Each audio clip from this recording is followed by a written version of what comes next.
राम राम जी। कल एक ऐसी विचित्र घटना देखी और उसके बाद आप भी सुनोगे तो इतना आश्चर्यचकित हो जाओगे।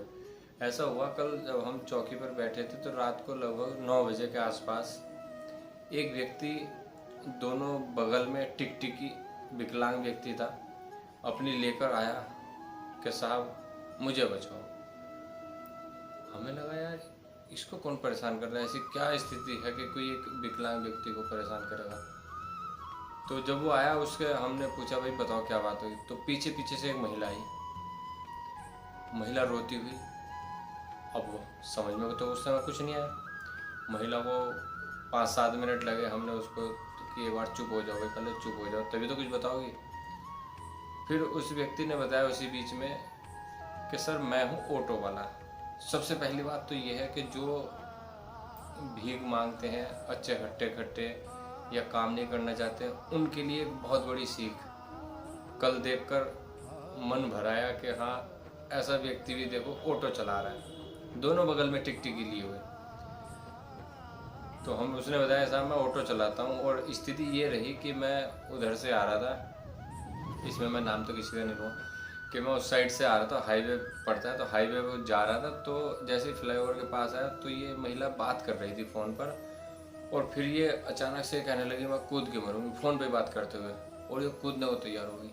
तो वो तो अच्छा था कि सवारी बैठी थी, उन्होंने उसको रोका और साहब मैं आ गया यहाँ पे, अगर ये कूद के इसने कुछ कर लिया तो साहब मेरा तो चौपट हो जाएगा, सब मामला मेरा तो नाश हो जाएगा। तो उसकी बात भी सही लगी। फिर उसके बाद महिला को शांत किया, महिला से पूछा तो महिला ने बताया साहब मेरा शोषण हुआ है। मैं बताओ भाई क्या बात है, शोषण कैसे हुआ है। उसने साहब मेरे गांव का ही एक लड़का मुझसे रिलेशनशिप में है। मैंने कहा चलो ये तो कोई बात नहीं है भाई, ये तो कोई बात नहीं है, आगे बताओ समस्या क्या। कि उसने जब मेरा विवाह हो रहा था, तो जब मेरे अब्बू ने मेरा निकाह कर दिया था तो मैंने तब भी मना की थी, लेकिन उसने जोर जबरदस्ती देकर उसने कहा कि तू कर ले और फिर बाद में मैं तुझे अपने पास ले आऊँगा। मैंने कितने समय पहले तुम्हारा विवाह हुआ था। उसने कहा मेरा 10 साल पहले विवाह था। मैंने तुम्हारा 8 साल पहले। मैंने तुम्हारा रिलेशनशिप कब से चल रहा है कि 10 साल से। कितनी आयु थी तुम्हारी जब, अब कितनी है। उसने कहा 26 साल। तो कुल मिलाकर 16 साल की आयु में उसका विवाह हो गया था। अब बात यह है, तो उसने बताया कि साहब मेरे 6 लाख रुपए हैं उस पर, और अब वो मुझसे बात नहीं कर रहा है, मेरा नंबर ब्लॉक कर दिया। उसकी जो परेशानी है, उसकी परेशानी जो उसने पूरी कहानी बताई, तो परेशानी उसकी ये थी कि उसने मेरा नंबर ब्लॉक कर दिया, मेरे 6 लाख रुपए हैं उस पर, और वो कह रहा है मुझे, मैं तुझे जानता नहीं, तेरा मुझसे कोई मतलब वास्ता नहीं है। मैंने अच्छा तुम क्या चाहती हो। कि साहब मैं तो वहाँ पर रहती हूँ, वहाँ मेरा विवाह हुआ था। मैंने तुम्हारे पति वहीं पे रहते हैं, बच्चे बच्चे। कि साहब मेरे 3 बच्चे हैं। अब जब उसके 3 बच्चे हैं, मैंने तो तुम वहाँ पर कैसे रह रहे हो। साहब इसने मेरा तलाक भी करा दिया। इसने तलाक करा दिया कि हाँ, इसने कहा था कि तू तलाक ले ले, मैं फिर तुझसे विवाह कर लूँगा, और इसने पिछले साल अपना विवाह कर लिया। मैंने कहा इसने पिछले साल किया तो तुझे पिछले साल भी बात करना था, तो अब क्यों ऐसी परेशानी कर ली। कि साहब इसने मुझसे कहा था कि रुक जा मैं करता हूँ कुछ। तो कुल मिलाकर यह है, इसने बताया कि पति से भी तलाक करा दिया। मैं तुम कैसे रह रही हो। उसने कहा मेरे पिताजी ने मुझे फ्लैट लिवा दिया था वहीं पर ससुराल के पास में, उसी शहर में, तो मैं वहीं पर रह रही हूँ, अपने बच्चों का पालन पोषण कर रही हूँ। तुम ये बताओ अब चाहती क्या हो, क्योंकि तुम बालिग हो, सब कुछ समझदार हो।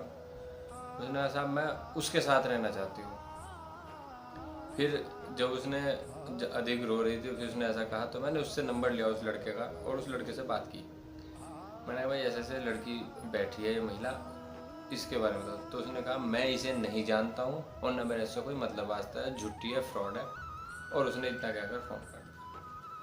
तो फिर मैंने उस महिला से कहा भाई ऐसे ऐसे कह रहा है वो, तो कि नहीं साहब मुझे तो उसी के साथ रहना है। मैंने अगर वो नहीं रखना चाहता है तो फिर आपसे सहमति वाली बात हो गई, या तो तुम अलग फिर कानूनी कार्रवाई करो जो तुम बता रही हो। तो फिर उसने मैंने कहा तुम्हारे बच्चे भी हैं भाई। बच्चे कौन, तुम्हारे पति के पास है क्या। उसने कहा नहीं बच्चे मेरे पास ही हैं, और मैं अब इसी के साथ रहूँगी। मैंने फिर तुम्हारे बच्चे, तुम्हें क्या चाहिए, बच्चे चाहिए या जो तुम्हारे पैसे हैं वो चाहिए, यही चाहिए। उसने कहा ना मुझे बच्चे चाहिए ना मुझे पैसे चाहिए, मुझे केवल वही लड़का चाहिए।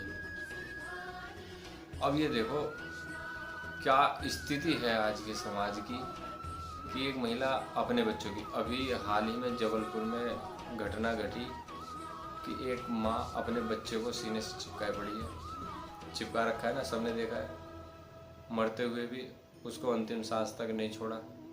और जब उनकी डेड बॉडी या मृत शरीर मिला तो वो ऐसे ही मिले।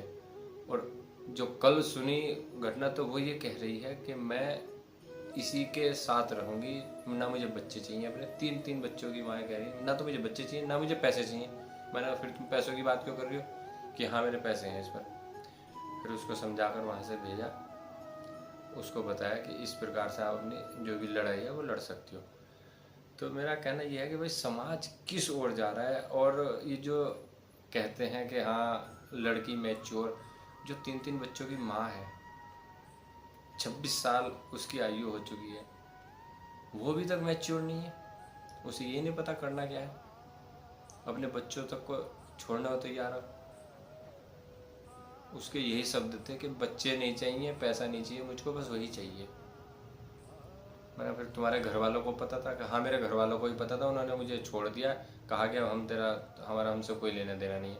और वो तो कहेंगे ही जब तुम्हारा ऐसा चल रहा है गाँव के गाँव में कि साहब मुझे तो उसी के साथ रहना है। तो फिर उसको रास्ता बताया भाई अपना जो भी तुम कानूनी कार्रवाई कर लो अगर करना है तो, और अलग से तो कोई ऐसा इसमें स्पेशल कुछ नहीं है, कानूनी कार्रवाई कर सकती हो।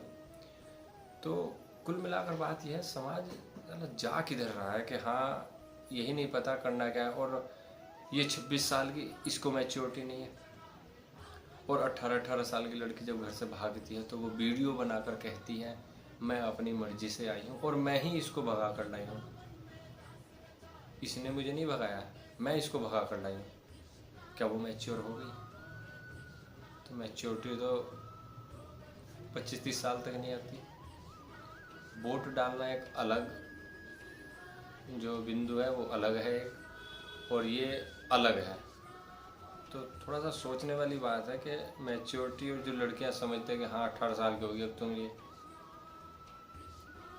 और उधर देखो दिल्ली में एक जज, उनके यहाँ मैच्योरिटी की कमी थी क्या? जब विवाद हो रहा था और विवाद इतना बढ़ गया कि एक जज, भाई इस पद को पाने के लिए कुछ तो ऐसे होते हैं कि हाँ यदि नंबर नहीं आया या नहीं बन पाया तो सुसाइड कर लेते हैं। वो बनने के बाद सुसाइड कर रहे हैं। 2021 में 5 साल नौकरी भी नहीं हुई, कितने वर्षों तक संघर्ष किया और फिर उसके बाद। तो थोड़ा सा सोचिए, विचार कीजिए, देश किस स्थिति में जा रहा है और वर्तमान में क्या चल रहा है। राम राम जी।